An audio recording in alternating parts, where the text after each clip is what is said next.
बिस्मिल्लाहिर्रहमानिर्रहीम। अस्सलाम वालेकुम डियर स्टूडेंट। आज हम एडवांस अकाउंटिंग की जो बुक है सुहेल अफजल साहब की, उसका जो चैप्टर नंबर 9 है कॉन्ट्रैक्ट अकाउंट, उसकी एक्सरसाइज नंबर 7 आज हम करने जा रहे हैं। तो चैप्टर का नाम है कॉन्ट्रैक्ट अकाउंट और एक्सरसाइज नंबर 7 सॉल्व करने जा रहे हैं। तो एक्सरसाइज नंबर 7 में कहता है the following particulars relate to a contract undertaken by Ali Developers Engineers. Material send to site 85,349। तो मटेरियल भिजवाया गया है, एक्सपेंस है, इसको आपने डेबिट साइड पे लिखना है। लेबर एंगेज्ड ऑन साइट, ये भी एक्सपेंस है, डेबिट साइड पे लिखेंगे। Plant installed at a cost of ₹15,000, opening plant है यानी एक्सपेंस है, इसको भी डेबिट साइड पे लिखेंगे। डायरेक्ट एक्सपेंडिचर्स है, ये भी डेबिट साइड पे। स्टेब्लिशमेंट चार्जेस जो हैं ये भी डेबिट साइड पे लिखेंगे। मटेरियल रिटर्न टू स्टोर, जो मटेरियल रिटर्न टू स्टोर हुआ है याद रखिएगा उसको हमेशा क्रेडिट साइड पे लिखते हैं। इसके अलावा वर्क सर्टिफाइड जो है ये डेबिट साइड पे लिखेंगे। Cost of work not certified यानी अनसर्टिफाइड वर्क जो है 4500, इसको आपने क्रेडिट साइड पे लिखना है। जी याद रखिएगा, जो वर्क सर्टिफाइड और वर्क अनसर्टिफाइड को हम क्रेडिट साइड पे लिखते हैं। इसके बाद materials in hand eight the end of the year 1883। तो मटेरियल इन हैंड जो eight the end of the year साल के आखिर में है यानी अख्ताम पर है, तो ये क्लोजिंग मटेरियल है, इसको क्रेडिट साइड पे लिखना है। Wages accrued at the end of the year 2400। जी वेजेस एक्सपेंस है, इसको डेबिट साइड पे भी लिखेंगे। और वेजेस एक्रूड है, एक्रूड की वजह से इसको लाइबिलिटी साइड पर भी लिखना है।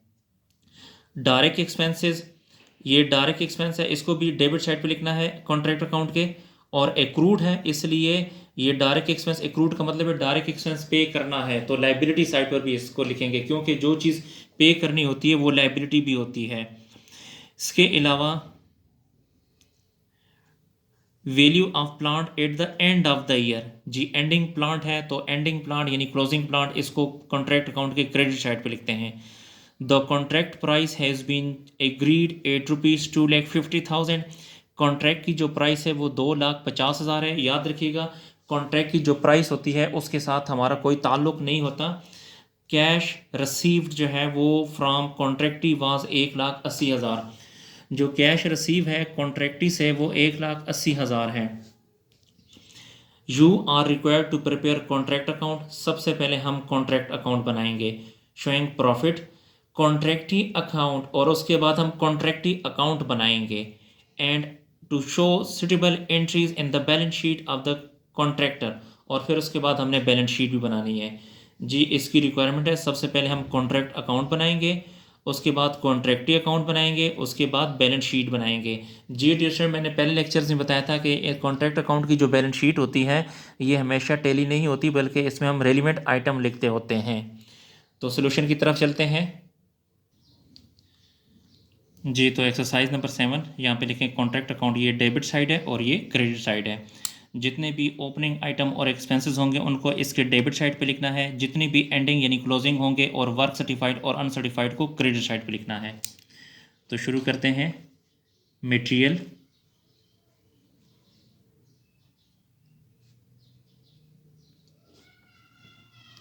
ये मटेरियल है 85,349। इसी तरह लेबर है, लेबर का एक्सपेंस है 74,375। वेजेस एक्रूड है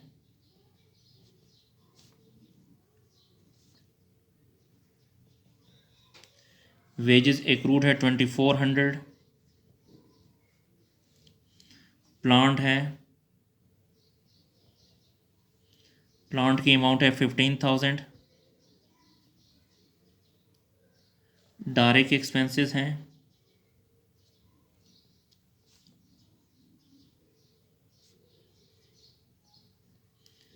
डायरेक्ट एक्सपेंसेस हैं 3,167। एक्रूड एक्सपेंसेस हैं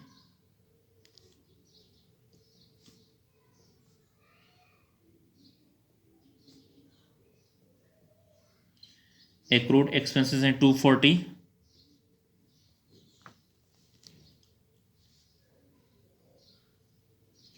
स्टेब्लिशमेंट चार्जेस ये भी एक्सपेंस है।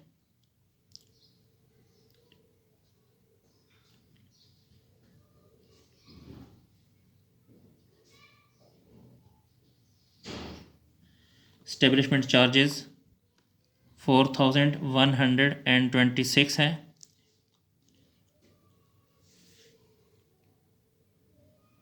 इसके अलावा जो वर्क सर्टिफाइड है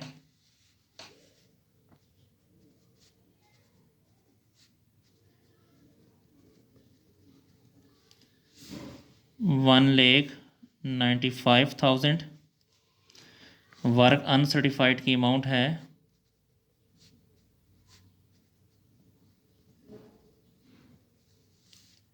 4,500।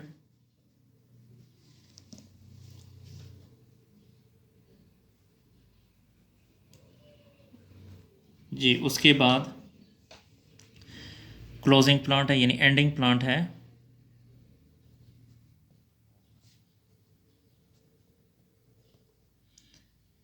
11,000। मटेरियल इन हैंड ये भी एंडिंग है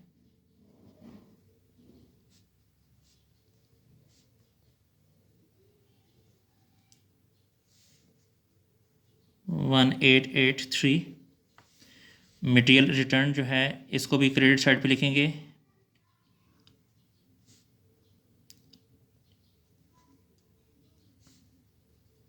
मटेरियल रिटर्न है 549। जी, ट्रांजैक्शन कंप्लीट हुई। अब हम इसका टोटल करते हैं। तो सबसे पहले ये वाली साइड प्लस करें, कैलकुलेटर लें जी, कैलकुलेटर पे प्लस करें। 1,95,000 प्लस 4,500 प्लस 11,000 प्लस 1,883 प्लस 549। जी, ये आ जाएगा 2,12,932। इसी अमाउंट को यहाँ पर भी लिखें 2,12,932। जी, अब ये वाली जो अमाउंट है 2,12,932 में से यहाँ से लेके यहाँ तक ये सारी अमाउंट माइनस करें।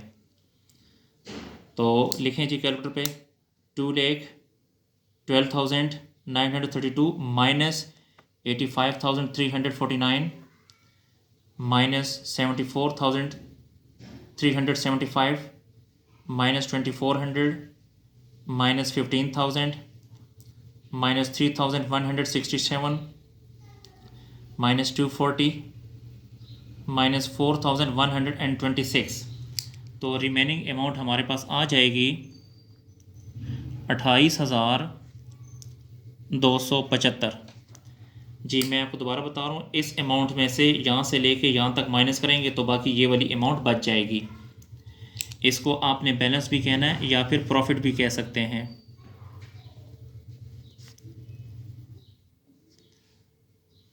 उसके बाद सेकंड पोर्शन आपने इसका करना है। मज़ीद आगे क्वेश्चन को करते हैं। यही वाली जो अमाउंट है 28,275, इसको यहाँ पर लिखें।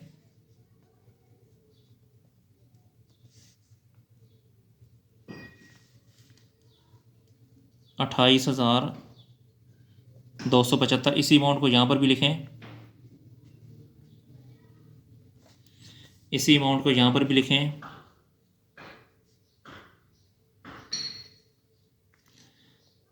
अब ये वाली जो अमाउंट है इसको उठा के यहाँ पे लिखें।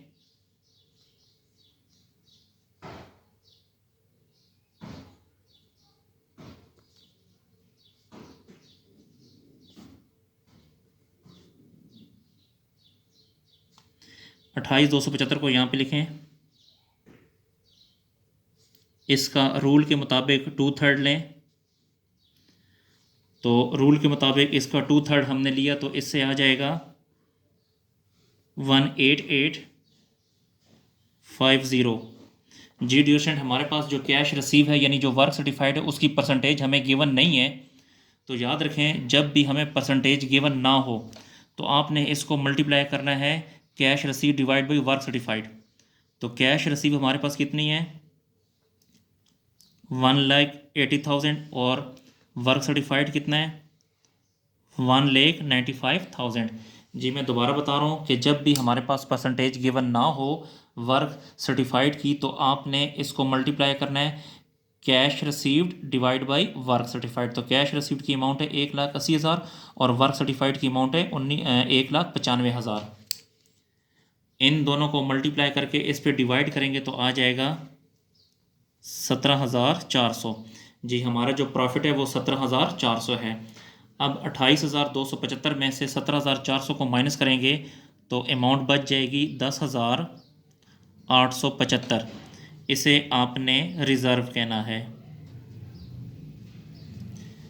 जी ये हमारा प्रॉफिट है 17,400, इसको लायबिलिटी में भी लिखेंगे और ये जो है ये रिज़र्व है। इसके बाद अब हम कॉन्ट्रैक्ट अकाउंट बनाते हैं रिक्वायरमेंट के मुताबिक।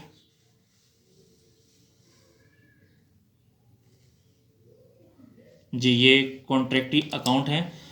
तो कॉन्ट्रैक्टी अकाउंट की जनरल एंट्री क्या होगी, देखें कैश आया कॉन्ट्रैक्टी से, तो जो चीज़ आएगी वो डेबिट, तो कैश को डेबिट करें, कैश अकाउंट डेबिट। ये कैश कहाँ से आया कॉन्ट्रैक्टी से,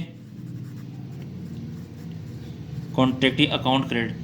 कॉन्ट्रैक्टी से कैश आया है 1,80,000 और यहाँ पर भी लिखें 1,80,000। ये मैंने आपको समझाने के लिए लिखा है यहाँ पे। तो देखिए यहाँ पे कॉन्ट्रैक्टी, हम कॉन्ट्रैक्टी अकाउंट बना रहे हैं तो कॉन्ट्रैक्टी क्रेडिट कितने से 1,80,000 से, तो ये कॉन्ट्रैक्टी अकाउंट का क्रेडिट साइड है। यहाँ पे लिखें 1,80,000 और इसका उलट क्या है कैश, तो यहाँ पे लिखेंगे कैश अकाउंट। जी ये कॉन्ट्रैक्टी अकाउंट है। अब आप अगर देखें तो इन दोनों में से कौन सी साइड बड़ी है, ये वाली साइड बड़ी है, तो ये दोनों तरफ पे लिखें। ये पहले यहाँ लिखें 1,80,000, इसी को यहाँ पर भी लिखें 1,80,000। 1,80,000 में से यहाँ पे ज़ीरो मौजूद है ना, तो 1,80,000 में से ज़ीरो को माइनस करें तो वही आएगा 1,80,000। इसे आपने बैलेंस कहना है। जी रिक्वायरमेंट के मुताबिक अब जो है हम बनाएंगे बैलेंस शीट।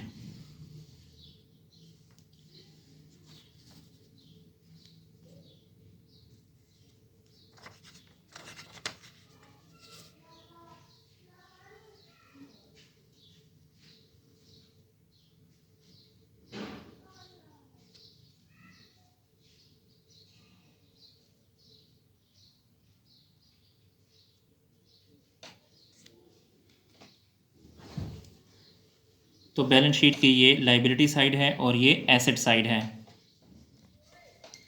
तो पहले लाइबिलिटी साइड पे लिखते हैं प्रॉफिट जो है ये लाइबिलिटी होती है, इसलिए इसको लाइबिलिटी साइड पे लिखें प्रॉफिट एंड लॉस। प्रॉफिट हमें हुआ है 17,400। उसके बाद आउटस्टैंडिंग वेजेस है हमारे पास, ये भी लाइबिलिटी है।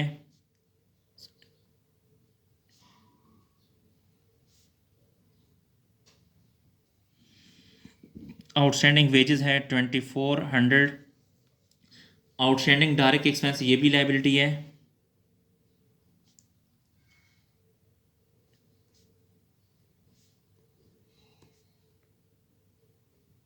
Outstanding direct expenses 240। हमारे पास ये तीन लाइबिलिटी थी। अब हम आते हैं एसेट साइड पे। तो एसेट में आप लिखें सबसे पहले work certified,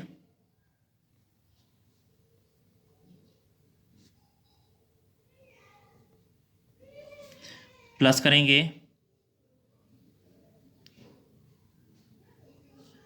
work uncertified. Work certified है 1,95,000, वर्क अनसर्टिफाइड है 4,500।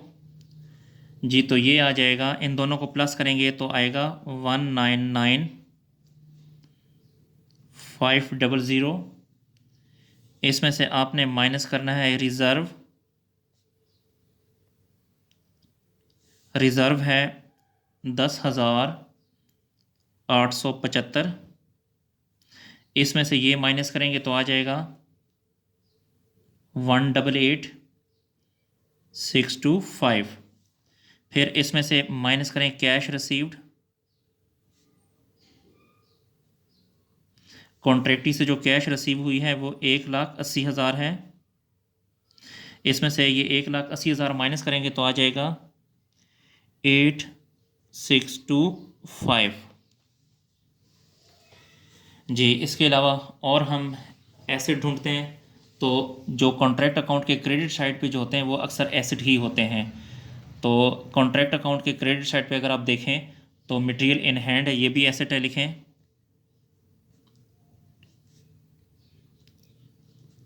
Material in hand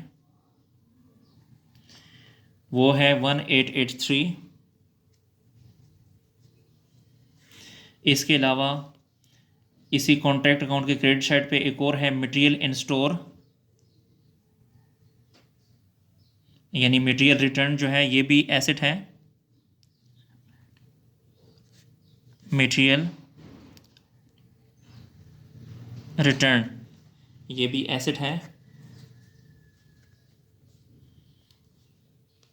549। इसके अलावा जो प्लांट है एंडिंग प्लांट ये भी एसेट है,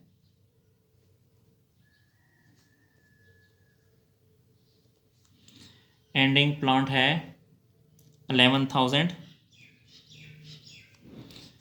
जी, ये हमारी जो बैलेंस शीट है वो कंप्लीट हुई, इसको नोट कर लें। डियर फ्रेंड, अगर आपको मेरी वीडियो पसंद आ रही है तो मेरे चैनल को लाजमी सब्सक्राइब करें और लाइक करें ताकि मेरी हौसला अफजाई हो, और इन वीडियोस को अपने दोस्तों के साथ भी शेयर करें ताकि वो भी इनसे फ़ायदा उठा सकें। जी बहुत शुक्रिया, अल्लाह हाफिज़।